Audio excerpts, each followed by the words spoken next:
కీర్తనల గ్రంథము 12వ అధ్యాయం.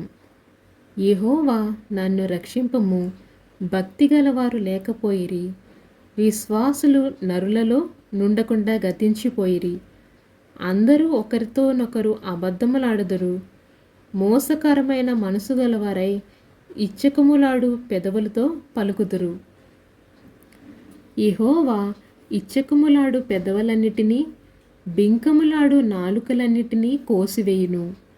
మా నాలుక చేత మేము సాధించెదము, మా పెదవులు మావి, మా ప్రభువు ఎవడని వారు అనుకుందురు. బాధపడు వారికి చేయబడిన బలాత్కారమును బట్టి, దరిద్రుల నిట్టూర్పులను బట్టి నేనిప్పుడే లేచెదను. రక్షణ కోరుకున్న వారికి నేను రక్షణ కలుగజేసేదను అని యెహోవా సెలవిచ్చుచున్నాడు. యెహోవా మాటలు పవిత్రమైనవి, అవి మట్టి మాసులో 7 మారులు కరిగి ఊదిన వెండి అంత పవిత్రములు.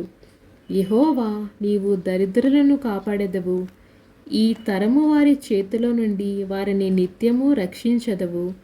నరులలో నీచ ప్రవర్తన ప్రబలనైనప్పుడు దుష్టులు గర్విష్ఠులై నలుదిక్కులా తిరుగులాడుదురు. ఆమేన్.